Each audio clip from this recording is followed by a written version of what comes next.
Hey, you're listening to the Smoke Meat Podcast. I'm your host, Brad Pittman, and Smoke Meat's brought to you by Joe's Underground at the corner of 8th and Broad in Augusta, Georgia. I love going to Joe's. Jeremy and the gang just make you feel like family every time you go. Such a great place. I love it.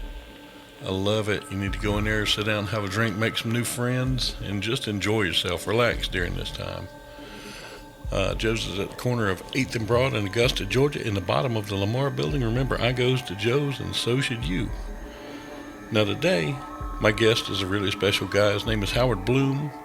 He's been a publicist. He is an author. He is on Coast to Coast AM. If you listen to that, it's such a great show. You need to listen to it. If you don't, has been the guy for Circus Magazine. He helped start that magazine. He's just done a little bit of everything. Such a great guy. We're going to get this beast kicked off. You're on Smoked Meat. So how you doing today, Howard? Well, it's been an amazing day. I mean, I've just had a picture of Cataclysm, how the Chinese are going to make us utterly irrelevant in the course of the next 35 years, laid out to me by some true high-level experts on the subject, and it's a bit mind-blowing. Yeah. Yeah. How are you? I'm just peachy. Well, that's good. Yeah. Yeah. I've been looking forward to this. Yeah, I know you told me a little bit about your conversation there, and we get off there. I want to talk more, and whenever you have terrific. time. Yeah, but I know we'll dive right into this thing. You know, I know you've been the publicist straight from hell. I mean, you have. I'm serious, man. You've got some of my favorite folks on your list. Oh, fantastic. Yeah, That's I mean, wonderful to hear. when you tell sticks how to go mainstream and they become more successful, that's amazing. Well, it wasn't quite going mainstream. They already were mainstream. The Mm-hmm. difficulty was they didn't have any credibility. Mm-hmm. The press looked down on them. The press didn't even bother to cover them. The press thought they were irrelevant. And my job was to demonstrate how this band was genuinely authentic, how it had powerful messages to get across to the American public. And my job was to get that fact across to the press and to get Styx credibility. Mm-hmm. And we made progress with that until Styx changed their managers, and then we began to have problems. Yeah. Yeah. Well, like I say, it definitely worked because I remember Sticks from, when I was a kid. I loved Right. them. I got Billy Joel, Sticks, Prince, Kiss. I mean, I could name folks forever, and those are some of my top four right there. Right. Well, you got to realize one of the reasons that you remember these bands is because I used to tell my clients, you don't just owe your audience your songs, you owe your audience your life. Yeah. And what I meant by that, it took me 20 years, Brad, to figure out what in the world I meant. And what I meant was, you can be a band that has lots and lots of hits, you can be a band that tours a lot, but if people don't know something about you, if people do know something about you, when they're 12 years old and their hormones start to hit and they're going through a radical transformation and they're beginning to do what scientists call individuation, getting a sense of their individual identity, they're going to put your posters up on their walls, and they're going to take what they know about you and model their lives on it in some way. It's like, you know what a trellis is for tomatoes? Yeah. So it's this vertical framework that the tomatoes, the stalks are too weak to actually hold the tomatoes up. And if you left the tomato plant to do what it's going to do naturally, all of its tomatoes would develop on the ground and all of them would rot and spoil, which is no problem for the tomato plant because then the seeds get into the soil. Yeah. It's a problem if you want to eat the tomatoes. So instead, we have this vertical framework made of wood, and we lash the tomato plant to the vertical framework, and the tomato plant gets in the habit of growing up along the vertical framework instead of growing along the ground. Well, an icon is somebody you grow up on. He or she becomes a role model for you, a constant guiding point in your life. And so my job was to make sure, let me tell you how I did this. If you came into my office to be my client, Mm-hmm. I gave you a little speech.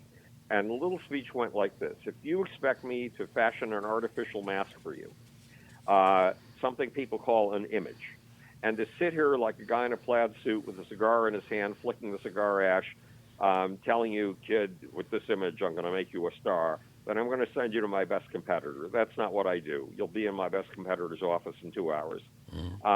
If you're going to work with me, you have to understand that music is not an exchange of pieces of plastic. Music is not an exchange of money. Music is not an exchange of downloads. Music is an exchange of human soul.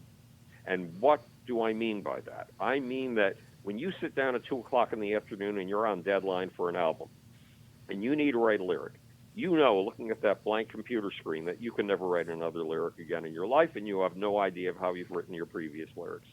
And on a reasonably good day, by 4 o'clock in the afternoon, there's a lyric in front of you.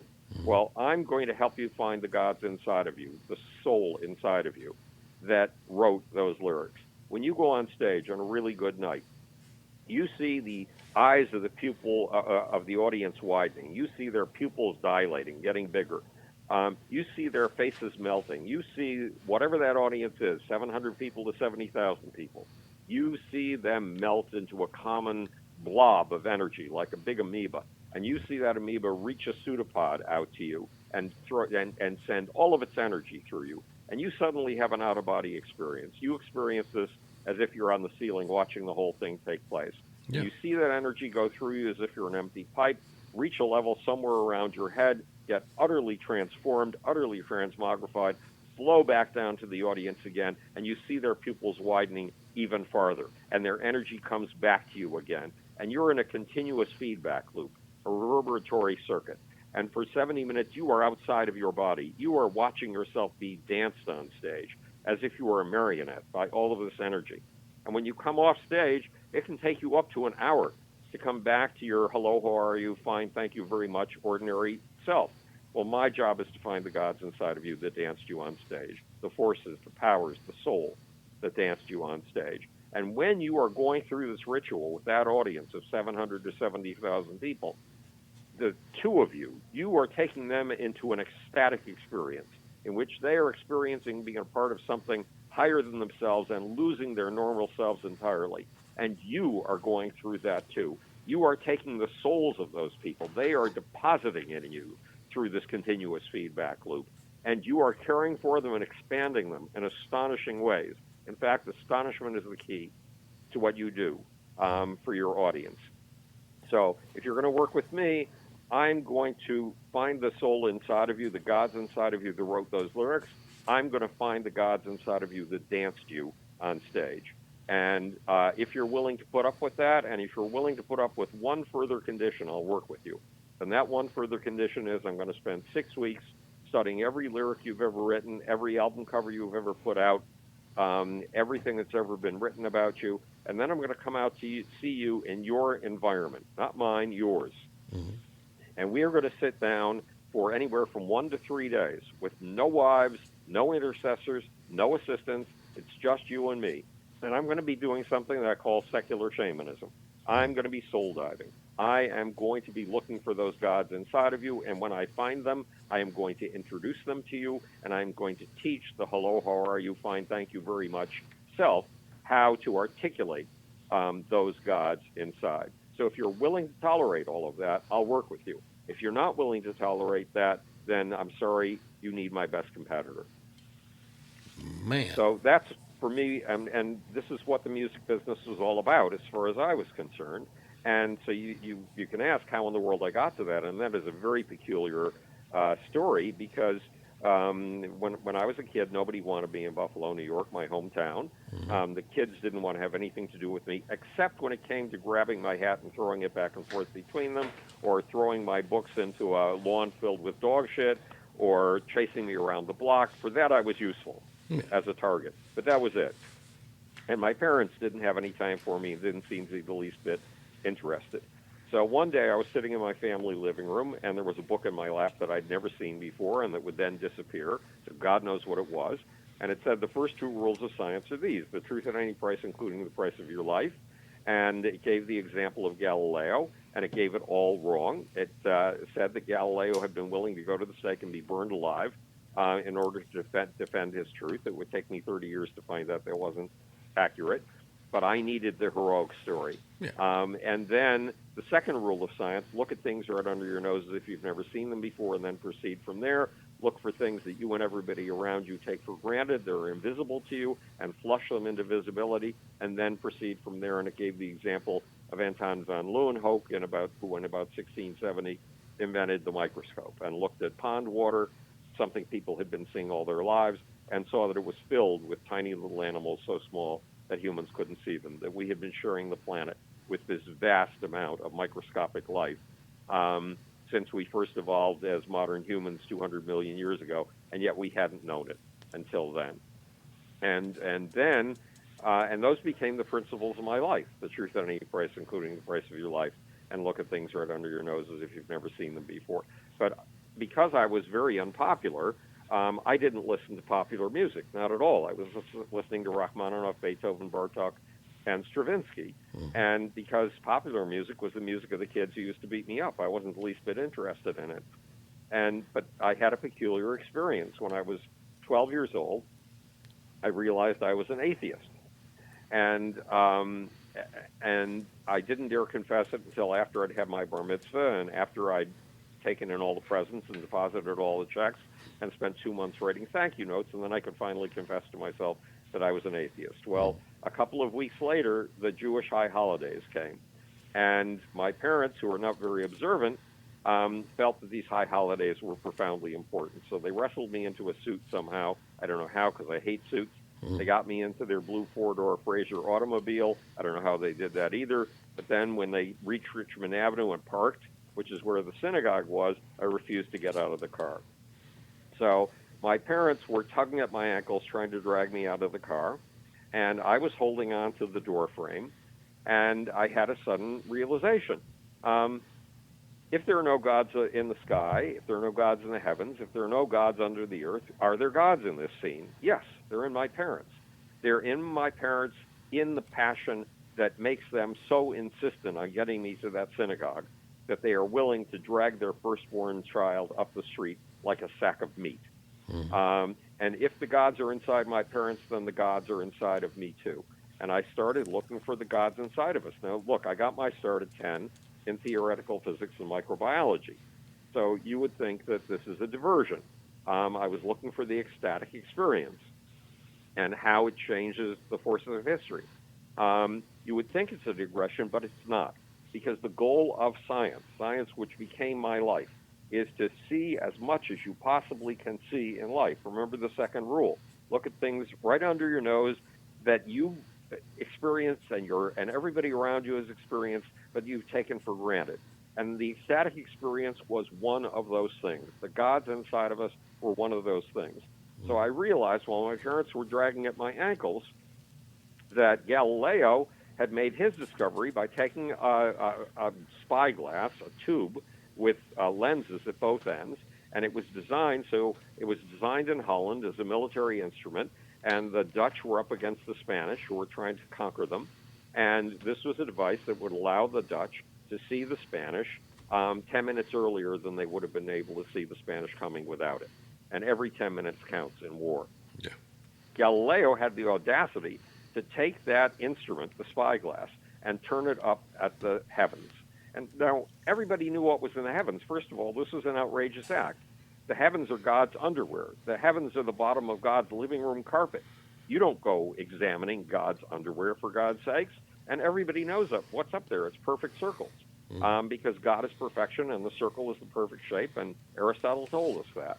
So that had to be the case. Well, what Galileo discovered was lumpy rocks in space, not perfect circles at all. And he changed the way we look at everything. And Anton von Leeuwenhoek did the same thing by taking a lens he used for looking at the fabric that he imported. He was a draper, and to see how fine the weave was, and instead of looking at the weave in front of him, turning it down and looking at pond water, and looking at human sperm, but that's a subject for another occasion. So at any rate, I suddenly realized that my job was to turn the lens inside and to look for the gods inside. And I heard of the existence of a book called The Varieties of the Religious Experience, and it sounded like it was precisely up my alley. So I spent 4 months hunting a copy down. Buffalo's not a book-rich town. Mm. We didn't have Amazon in those days. And when I started to read the book, it was as if William James, who wrote it in 1902, had written it specifically for me. And basically, what he was saying is, look, there are all these extraordinary experiences, like St. Teresa. She lay in her cold, stone, dark cell at night, and she felt Christ coming through the walls. And she felt angels piercing her with spears and giving her an ecstatic experience beyond all belief, being cast high into the sky so that you could see things from a God's eye point of view, with God Himself infusing every one of your cells. So William James left a series of experiences like this and basically said, look, I don't have the tools to understand these things in my time. But when you come along over 50 years later, hopefully you will have the tools. But I will tell you one thing, said James.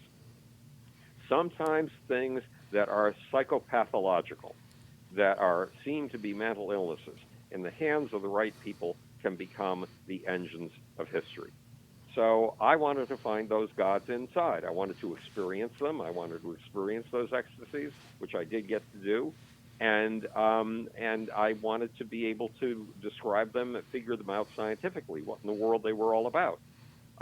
So when I got to NYU, I graduated from NYU, magna cum laude and Phi Beta Kappa, and I graduated with fellowships at 4 different universities in what is now called neuroscience. There really wasn't a name for it back then. And I had a sudden realization. University was going to be, grad school was going to be Auschwitz for the mind. Here I was, fascinated by the ecstatic experience and the forces of history, mass mood swings, mass passions. And I'd be giving paper and pencil tests to 22 college students in exchange for a college credit. And how many ecstatic experiences are you going to see in a room of 22 college students filling out a paper and pencil test? Not too None. many. You will never see them, never in your career. So I had a chance to jump ship, and I had a weird experience in my junior year of college at NYU. The poet in residence at NYU thought I would be the next great poet to come out of NYU. And one day he said, wait until all of the other students have left. I want you to close the door. I need to talk to you.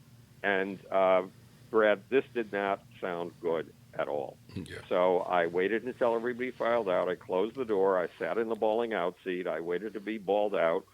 And he said, look, you, last year I asked you to be on the staff of the literary magazine. You never even showed up. This year I'm telling you, you are the editor of the literary magazine. You don't even have a faculty advisor. The minute you walk out that door, you're it. Now walk out that door. So I walked out looking incredibly confused because I hated literary magazines. They have these robin's egg blue pale covers that will put you to sleep. They have a terrible typeface that gives you seasickness. And if you found the hottest orgy in town and threw a literary magazine into the room, you'd empty the room in 10 minutes. That would be the end of the orgy. So a kid that I didn't know walked up to me and said, you look like you're in trouble. Can I help you with something? And I said, yes, I've just been named the editor of the literary magazine. And he said, why don't you come downstairs for a cup of coffee with me? Now, remember, Brad, I hadn't grown up among human beings. The other kids in Buffalo wanted nothing to do with me. My bedroom was filled with lab rats and guinea pigs and guppies. That's who I grew up with. And guppies do not take each other for a cup of coffee. So I had no idea what having a cup of coffee meant. But I followed him down to a coffee shop, and he asked me one of the most important questions I've ever been asked in my life, which is, if you could do anything you wanted to do with this magazine, what would it be? And I said, it'd be a picture book. And he said, there, you've got your answer. So I turned it into an experimental graphics and literary magazine and gathered a small tribe of artists, and we made a huge splash. The 40 copies of the magazine were bought for the archive of the art school, which had never happened before. They doubled my budget on the second issue. That never happens either. And I got calls from the art directors at Look Magazine, which was a big, glossy, full-color, twice-a-month magazine. It was very prestigious back then. The Evergreen Review, which was the leading bohemian magazine in the world at the time, Boy's Life. They all wanted meetings with me, a college kid. That was ridiculous. So when I graduated, I hadn't gotten a summer job yet, and I walked into the apartment of my most brilliant artist, and the furniture was all gone. And he and his wife and his 3-year-old child were sitting on wall to wall carpet, um, crying. And I asked them, I mean, how many times in your life do you walk in on a whole family that's crying? Yeah. Almost never. And I asked them what was wrong, and they explained that they had no money coming in, so their furniture had been repossessed.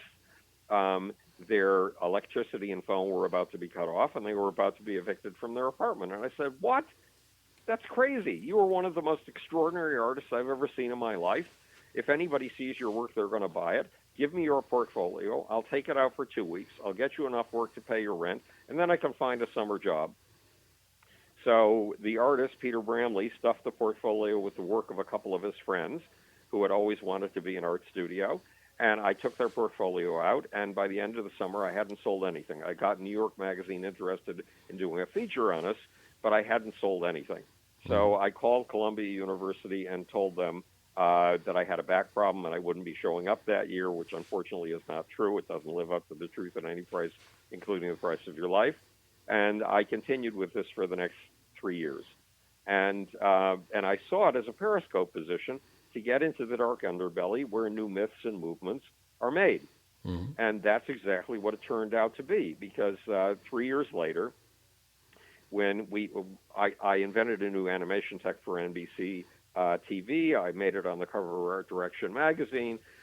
We did all of the advertising graphics for ABC's 7 FM stations when they were turning to an entirely new format, progressive radio. And then I got my artists a client, a new magazine called the National Lampoon.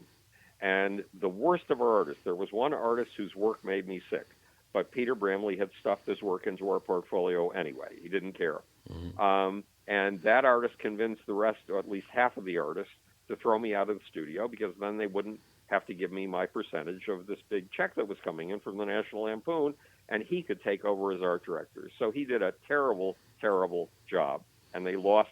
They lost the client. They lost the National Lampoon after 7 horribly art-directed issues. Meanwhile, this gave me my freedom. And when I was 12, this weird thing had happened in 8th grade. A girl had turned her eyes in my direction. That had never happened before. She actually made eye contact, something that also had never happened before. And she said, "I told my mother you understand the theory of relativity." Now remember, I'd gotten into theoretical physics and microbiology at the age of 10. I'd established my first scientific credentials at the age of 12. I'd co-designed a computer that had won some science fair awards. I had built my first Boolean algebra machine. I'd had a meeting with the head of the graduate physics department at the University of Buffalo, my hometown, to talk about the hottest scientific topic of the time, Big Bang versus steady state theory of the universe and the interpretation of the Doppler shift. And so when she said, and the kids called me the sickly scientist, which was the only form of recognition that I got. Mm-hmm.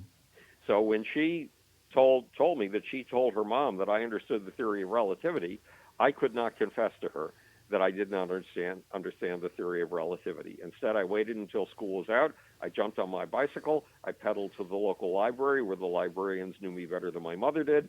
And I said, "Give me everything you've got on relativity." And they gave me 2 books, a big fat book and a little skinny book.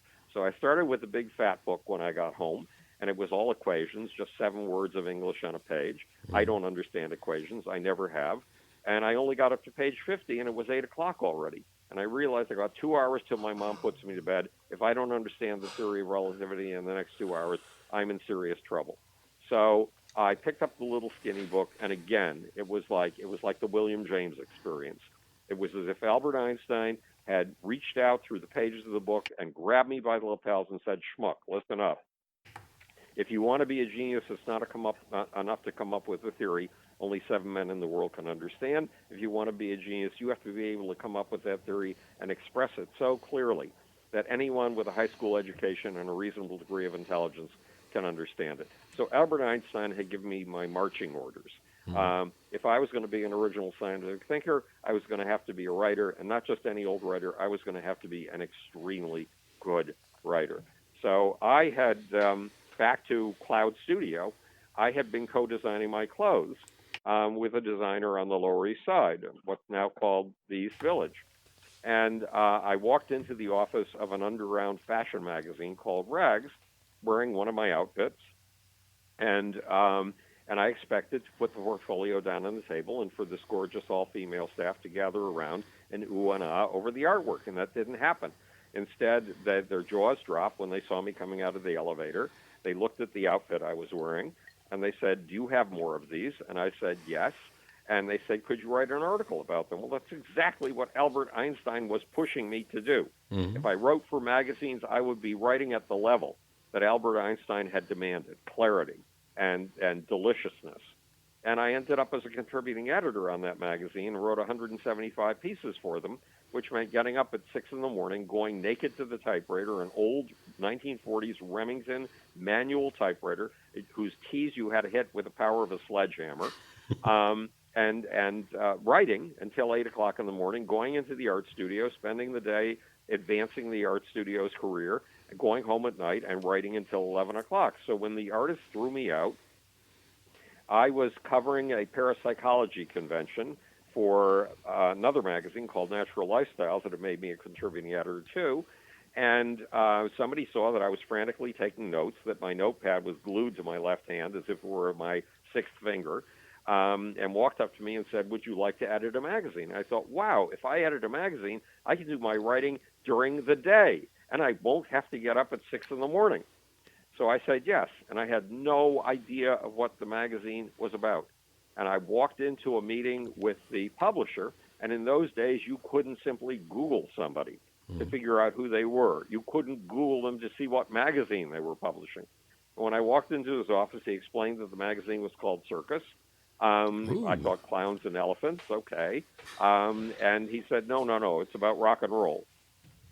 So I became the editor of a rock and roll magazine and started studying rock and roll as if I were a Talmudic scholar, and got to the point where I could predict the position or tell you the last position of any record you asked me about on the charts. And the publisher set me a goal. He said, "I want this magazine to read like Time magazine," which I'd read from cover to cover when I was a teenager, and like these two European magazines, Bravo and Salut les copains, which each of which sold 1 million copies, each in a market a fifth the size of the United States. And I wanted, he said, to sell like Salut les copains or Bravo. So I spent 10 months analyzing these magazines, taking them, dissecting them as if they were frogs. And then I came to him and said, "If you give me your sales figures, I will dramatically increase your sales." He gave me the sales figures. I did some simple correlational studies. I came back to him with a formula. He okayed using it, even though it broke all of his previous rules. And once we implemented that formula, we increased in sales 211% in a year. Nice. He went from being a man of modest means to being a wealthy man. And eventually, Chet Flippo, one of the founding editors of Rolling Stone, would send me by messenger, a great big brown manila envelope. And this is very strange because magazine editors do not send people like me big envelopes by messenger. It's very expensive. And I opened it and it had 6 pages on this guy who was slaving away, a Rumpelstiltskin type character, slaving away in a converted broom closet, who had spun straw into gold. And he said that this mysterious person had created an entirely new magazine genre, the heavy metal magazine. And it turned out he'd sent those 6 pages to me because they were about me. It was for his thesis on the history of rock journalism from the University of Texas. He was trying to go legitimate at the same time that he was an editor at Rolling Stone. So that's essentially how I got into rock and roll. And when I left Circus, I was given a job founding a public and artist relations department for Gulf and Western's 14 record companies. And I had to do it from scratch. And you would think, well, what do you know about publicity? You've spent 2 years as a magazine editor, and that's it. Well, I got phone calls from publicists all the time. I got press releases from publicists all the time. I got press kits from publicists all the time. And was I was able to figure out what worked and what didn't work. But remember, I'm a person from science who landed in the world of the people who call themselves vinyl junkies. people who'd grown up on popular music since they were kids. I hadn't. And that meant the vinyl junkies had certain established ways of doing things. I didn't care about the established ways of doing things. I had no investment in their community at all. And I was free to use my tools of science to figure out what worked and what didn't. And I had something else going for me. It was this thesis, it was this approach of knowing that music isn't a soul exchange and knowing from personal experience what that performance experience was like, what that ecstatic experience was like. And it was a combination of the science and the soul that made my company successful. Yeah, I mean that's just freaking awesome. I mean that's when you were 12 and started reading your books, on the theory of relativity. I bet you never dreamed that it would take you down the path that it did, and it's a very logical path. Is the neat part of it. I had no idea, Brad. If you had told me, I wouldn't have believed you. But it turned out here I was a magazine editor. I went to my first Fleetwood Mac concert. At that point, there were two old British blues bands that were about to die. One was Chicken Shack and one was Fleetwood Mac, because that's before Lindsey Buckingham and Stevie Nicks joined the band. Mm-hmm. It was a concert at Carnegie Hall. It was sold out. And I noticed that what happened to us as we went into the theater was we were all aware of how the people on either side of us and the people behind us regarded us, especially once we took our seats. And we wanted to look cool. And then the lights on the audience went down, and the band took to the stage, and they began to play. And we began to melt. We began to lose that sense of individual identity. We lost that sense that we had to perform for the people around us. We got absorbed into what was going on stage. And then there was an accident. The electricity to the stage went out completely. There was no sound and no lighting. And the electricity for the lamps above the audience's head went on. Well, that's a surefire way to destroy that magic of the concert, where you're melted into the collective energy of the audience, because it makes you aware of how you're being regarded by the people on either side and the people behind you again. But before we could become self-conscious, Mick Fleetwood, who was a tall string bean of a man, around 6'4", came to the lip of the stage and he said, "Screw the electricity, fuck it, we're going to rock and roll." And he galvanized us in a way that we wouldn't have been galvanized without that accident of the electricity going off. And I suddenly realized I'm in the land where the gods are. I had somehow landed in exactly the territory I needed to land in, and I had needed to be in since the age of 12. Man, yeah, and that's the kind of thing I like. I do comedy, and I know being on stage, there's always a hiccup somewhere. And being able to come back from that and just keep everything with the people and let them know this is for them. Make them feel like a part of it, because they are. Right. And also, I had an advantage in this kind of thing. I mean, you do comedy. Yeah. So that's a really risky business. Yeah.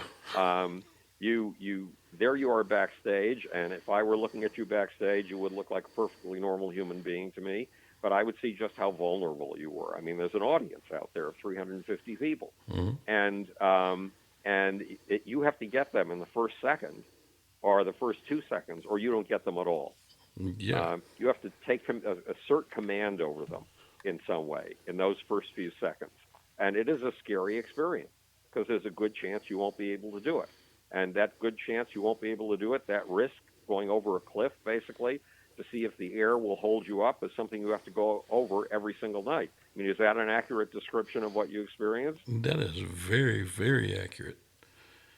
So my experience of this, when I was 16, I was in a high school, and it was a private high school. My parents were very kind to send me there because I wasn't at all happy in the public high schools. And the kids hated me. That was normal. But they voted me the head of something called the program committee for 2 years in a row. Now, every day before school, we had a school assembly. And the head of the program committee got to program 2 of those school assemblies a week, and had to go up and MC all 5 of them.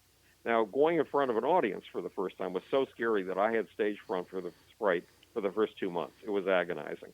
And then I got used to it. Going in front of an audience was perfectly natural. And the juniors came to me one year, and they said, "We're having a dance. Could you advertise it for us?" Now, this was an outlandish request because if there was a dance anywhere in Buffalo, New York, I was invited to park my pinkies, my toes, as far away as possible, preferably Cleveland or Austin, Texas.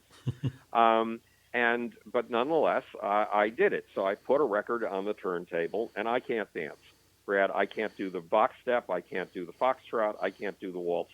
I can't do any of them. Oh, welcome to my Um, world. so I went on stage and I danced anyway. But apparently, it was unlike anything anyone had ever seen before. It was as if Chuck Jones, the guy who used to draw Looney Tunes, had been drawing on LSD. So I saw the faces of this audience of 350 kids who hated me melting. In particular, I saw the face of the girl who hated me the most melting. I saw their eyes widening. I saw their pupils dilating. I had an out-of-body experience. I felt I was on the ceiling watching this whole thing from above.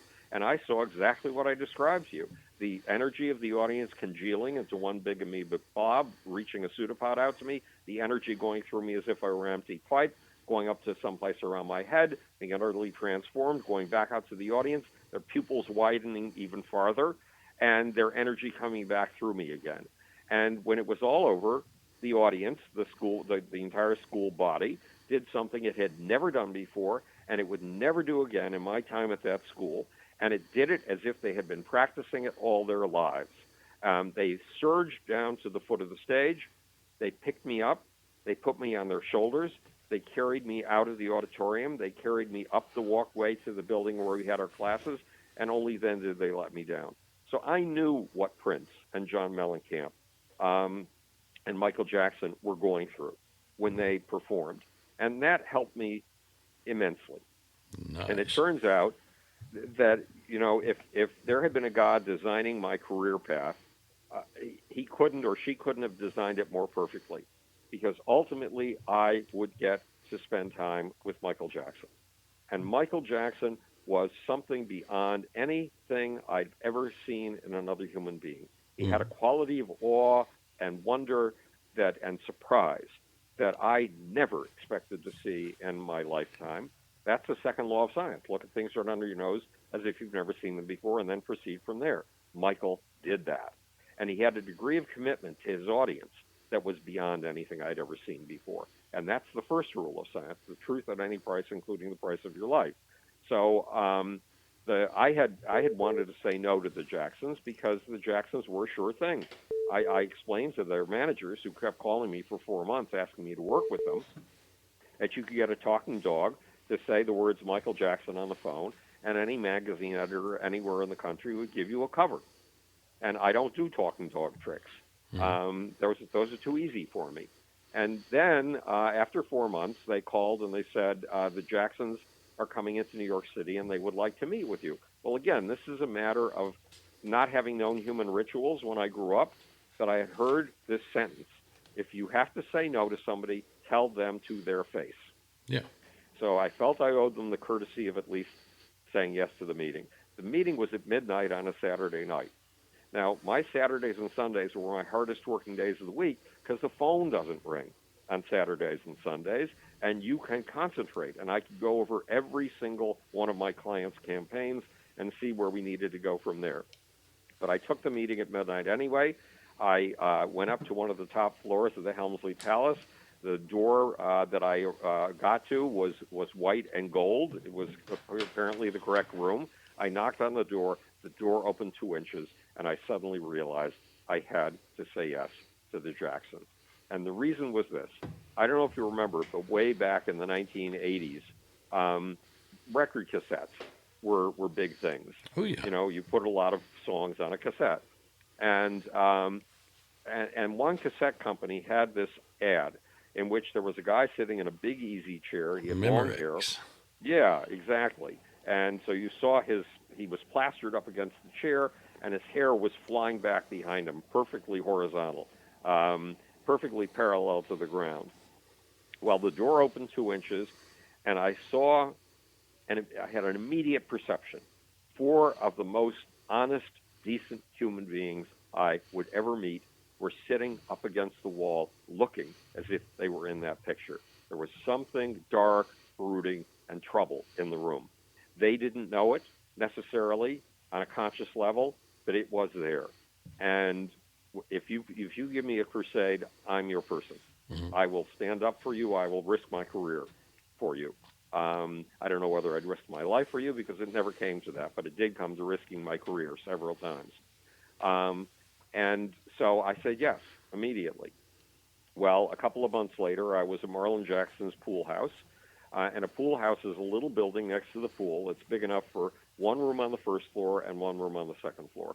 And the room on the first floor had walls that were lined with arcade games, games too expensive for any human to ever be able to afford. Hmm. And in the middle of the room was a pool table. So the brothers put me in the middle, and the brothers were crowded around me on either side, and we were looking at T-shirts and tour jackets, and I was trying to explain to them, you do the most amazing show you can possibly do. Your T-shirt has to be the most amazing T-shirt you've ever seen. Your tour jackets have to be the most amazing tour jackets you've ever seen. And then I heard the screen door open.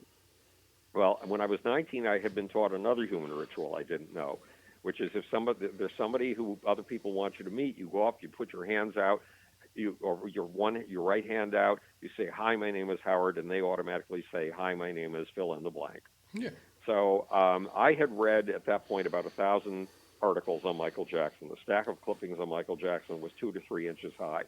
And every single clipping had said the same thing. Michael Jackson is a bubble baby. If you reach out a hand to him, he will withdraw in fear.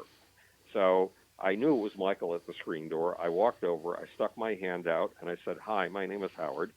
And he said, "Hi, my name is Michael." And he put his hand in mine, and it was a perfectly normal handshake. It was a little bit softer than most handshakes, but it was definitely in the normal range. Hmm. And I said, "Look, I've got a press release I need to get your approval on. How can I read it to you?" And he said, "Well, why don't we go upstairs?"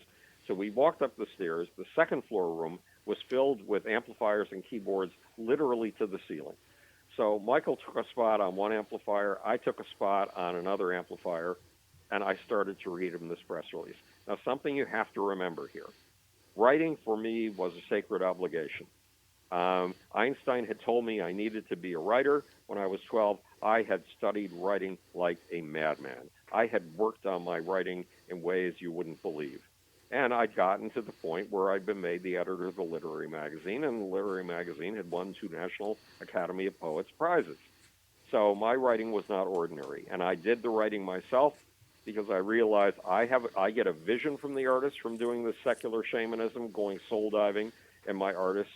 And if I hand it over to a writer to write up, he's not going to have that vision, and that vision is going to be what the sales point for my client, for my staff, for the rest of the time we work with that artist. So if I don't get that vision across myself, that vision is going to be lost, and that vision is the essence of the campaign. So I wrote all my own press releases and all my own bios. We went upstairs. Michael sat on an amplifier. I sat on an amplifier. I read Michael the first 2 sentences, and he went, "Oh," and he slumped in his seat a little bit. And I read him the next 2 sentences, and he went, "Oh," and he slumped in his seat a little bit further. And when I got to the end of the press release, he said, "Man, that's beautiful. Did you write that?" No one, no one had ever seen the art in my press releases before, and no one would ever see the art in those press releases since. Hmm. And since then, the Washington Post has said my writing is beautiful. And a lot of other people have said things like on the current book, Howard Bloom is not just a great writer, he's beyond any great writer you've ever read, which is, you know, that's a staggering compliment. Yeah. Michael saw that. No one else ever had. We had an appointment for a meeting with the art director from CBS. Ironic, since I had been going around peddling my studio's art to art directors for 3 years. So we stood at the pool table, on one side of the pool table. Michael was on my immediate right. My right shoulder was up against his right shoulder. My right elbow was up against his right elbow, and my right knee was up against his right knee. And we were crowded together because the brothers were crowded on either side of us. And the art director from CBS came in, and she had 5 of the most gorgeous portfolios you've ever seen in your life. My art studio, Cloud Studios portfolio, was black vinyl. Hmm. These portfolios were carved cherry wood and carved leather. and she shoved the first portfolio across the billiard table, the green of the billiard table, at us. And it was from an artist named Michael Whalen, whose work is utterly phenomenal. Michael began to open the first page to the point where he could only see an inch of it, a square inch. And he went, oh, oh, oh, oh, oh, and his knees were buckling. And because my knees were up against his knees and my elbow was up against his elbow, I felt that. It registered in me. Michael was having an aesthetic orgasm, and it was the most astonishing thing of its kind I have ever, in fact, I'd never seen anything of its kind before, ever. And it was obvious that when Michael opened that first inch, he saw more in that inch than Michael Whalen had ever seen, than the artist himself had ever seen in that inch. So this was William Blake's seeing the world in a grain of sand, seeing the infinite and the tiniest of things come alive right next to me in ways I never, ever thought I could possibly see on this planet. I had never imagined such a thing. That was Michael's incarnation of the second rule of science. Look at things right under your nose as if you've never seen them before, and then proceed from there.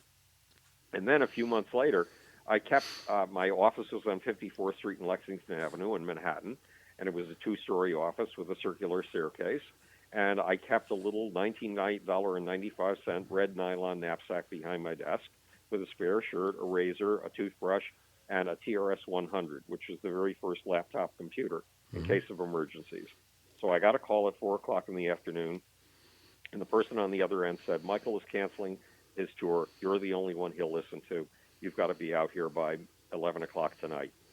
So I had my staff book me a flight immediately, get me a car, took the knapsack, ran downstairs, and headed for the airport. When I got to L.A. and got into my rented car, I followed the instructions to the address that I'd been given, and it turned out to be the middle of a big studio lot. And a studio lot at night is an eerie, eerie sight because it has 5 buildings the size of aircraft hangars with aircraft hangar-style roofs. And these buildings swallow the light. They make you feel so lonely and isolated, it's ridiculous. I walked into the one building that had lights, and again, as much light as there was, it was swallowed by the darkness inside this place.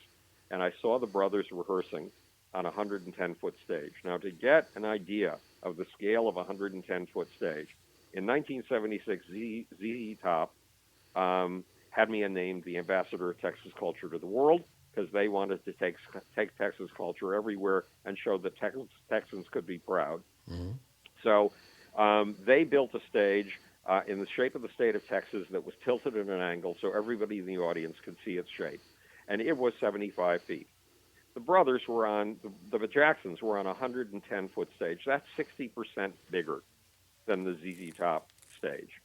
I waited until they finished rehearsing, and then we went out to a dressing trailer. Have you ever seen a dressing trailer? Oh, yeah. So it's like a giant Winnebago. Yeah. You can drive it anywhere, but it's set up as a dressing room. And it has banquettes of seats on either side and then a little banquette of seats next to the door. And the little banquette of seats is the throne. So we filed into the dressing trailer. Michael took the throne. I took the seat to his immediate left. Now, the tour had been getting terrible, terrible publicity. A guy named Dave Marsh. Dave Marsh is one of the lead sheep in the rock crit establishment, is what they call themselves, the rock critics elite. And anything that Dave Marsh wrote, everybody else wrote too. Everybody else imitated him. And Dave Marsh was saying, look, we know everybody who's ever anybody in the music industry. And no one we know has been hired to build the stage, so the stage is going to collapse. No one we know has been hired to do the sound, so the artists are going to be electrocuted when they grab the microphones. Nobody we know has been hired to do the lighting, so the lighting is going to collapse on the heads of the fans. And nobody we know has been hired to do the security, so there are going to be gangs running up and down the aisles with knives, and you don't dare take your children to a Michael Jackson or a Jackson's concert. Oh, man. And this stuff wasn't true, but I didn't know why it wasn't true until I was sitting there face to face with Michael Jackson. And Michael explained, look, God has given me a gift. He has given me the gift of awe, wonder, and surprise. I owe that gift to my kids. And as he was speaking, I had a vision. Now, I've had several visions in my life, all of which have come true, by the way. Um, but none of them have been visual. This was the first actual visual vision. And I saw his ribs as golden gates. I saw those gates swing open, his ribs swing open, and I saw 10,000 kids inside of him.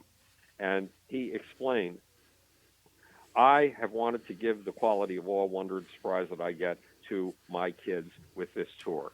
So a year and a half ago, I found the best staging people, the best lighting people, the best sound people, the best magicians, the best special effects people, and I made them all sign NDAs, non-disclosure agreements. In other words, yes, he did have the best people working for him, but they had all been signed to utter secrecy. Why? Because Michael wanted to take his kids by surprise. He wanted to give them that quality of awe, wonder, and surprise that had hit him when he was opening the page of a um, uh, Michael Whalen pictures, a Michael Whalen portfolio. And he explained, my brother Jackie is the best dancer I've ever seen in my life. Now think about that for a minute, Brad. This is a guy who has studied dancing more intensely than anybody else in the 20th century. He has studied every dancer from James Brown to Fred Astaire. He knows his dancing in a way that no other dancer on the planet knows it. Yeah. So when he says his brother Jackie is the best dancer he's ever seen in his life, that is an astonishing statement. And he explained, my brother Jackie has come down with a bone chip in his knee. Well, I knew that because I'd flown out to California 3 weeks earlier to set up the press conference for the surgeons who performed arthroscopic surgery on Jackie to get rid of that bone chip. And Michael said he was supposed to be ready in time for this tour. He was supposed to be healed, and he's not. And I cannot I mean, he wouldn't have used this language, but I cannot cheat my kids by having anything less than absolutely the best dancer. And I explained to him, Michael, your tour has gotten extraordinarily negative publicity. And I told him the story about the stage falling down, the lights falling down, all the stuff that Dave Marsh said. And I said, if you postpone this tour, you're going to ratify, you're going to make real the notion that this tour is Amateurville. And none of the kids you want to reach will be able to come to your concert because their parents won't let them come. They will think it's too dangerous. And Michael changed his mind, and he did the tour. But it was Michael's astonishing commitment to his audience. Those 10,000 kids in the golden gates of his chest, that was the first rule of science incarnate. The truth at any price, including the price of your life. So Michael Jackson turned out to be what my whole life had been aiming me toward. And I now do a show, I've been doing it for 20 years, called Coast to Coast. I've done 345 appearances on the show or something like that. And I do it every week. And it's an audience, it's 545 radio stations. And as I said, it's the highest rated overnight talk radio show in North America. And after 6 years of doing it, my producer called me and she said, Howard, you're wonderful. We love having you on, but we have one request. Could you please stop talking about Michael Jackson? That's how important the Michael Jackson experience was in my life. And would I have ever had it if I hadn't jumped ship for my neuroscience graduate school fellowships? Never. Never. Well, believe it or not, I've been listening to Coast to Coast forever. Really? So you've heard Yes. me on the show. I have. Terrific. Amazing. Well, tomorrow we have to do an experiment. They don't like the fact that I write scripts, but if I write scripts, I can try to deliver you facts on a topic that's in the news that you have never encountered in the news before. And that takes a lot of research. It takes about 5 hours of research to do 3.5 minutes on Coast to Coast. And tomorrow they want me to ad lib. So they're going to give me 5 bullet points. Well, I don't have the richness of information if I don't go looking for startling, unexpected things to tell you.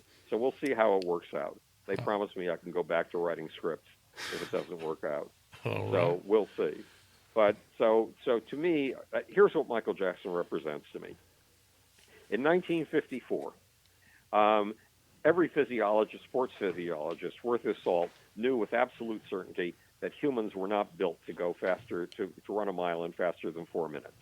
And then two med students, Roger Bannister and a friend, started analyzing every one of Roger Bannister's moves when he ran and getting rid of all of the moves that wasted even a tiniest amount of energy. And finally, Roger Bannister beat the 4-minute mile. Well, since then, the thing that physiologists said was impossible has been done so many times that if you go to Wikipedia and you look up the 4-minute mile, it will tell you that every major competitive runner now automatically beats the 4-minute mile. The 4-minute mile has been beaten at least 1,800 times. Well, in the same way that Roger Bannister pushed the boundaries of human possibility open just a little bit farther, Michael Jackson pushes the perceptual envelope out just a little farther. But he's only going to have that impact if you know who he really was. I mean, in your heart, if you love Michael Jackson, you know him better than anyone who has ever written about him. And this book will tell you why. And I try my best to get across what Michael really was so that he does what Roger Bannister does. He sets new standards of awe, wonder, and surprise, new standards of commitment that you will be able, or your kids will be able to emulate, and your grandkids will take for granted. Mm-hmm. Michael pushed open the boundaries of the envelope of human possibility. He pushed open the perceptual envelope of humanity. Outstanding. And I know I've gotten the book off of Kindle. Good. And where else can we get it from? You can get it from Amazon.com, Mm-hmm. which I think is the best place to get books right now because the bookstores are all shuttered for the coronavirus crisis. Yeah. You can also get it on something called bookshop.org, where the proceeds will benefit the small independent booksellers that right now are in danger of going out of business. Or you can get it on Barnes & Noble because they also will sell books to you online. Mm-hmm. Well, very cool. And if you get it, and you like it, then review it on Amazon.com, and I'll see your review, or send me an email and tell me what you think of it. Definitely will. Definitely will. Man, I appreciate you being on here. I could go on for hours. And I definitely want to have you back on here because this has been awesome. Well, that would be terrific. That would be wonderful. So, and again, my apologies for showing up 12 minutes late, but we were trying to solve the problems of the world. Well, sometimes that's kind of important. Yeah. So, all right. Well, I hope to see you again. Thank you for having me on. All right. Thank you so much for being on. It's been a pleasure. Okay. It's been a pleasure for me too. Thanks, Brad.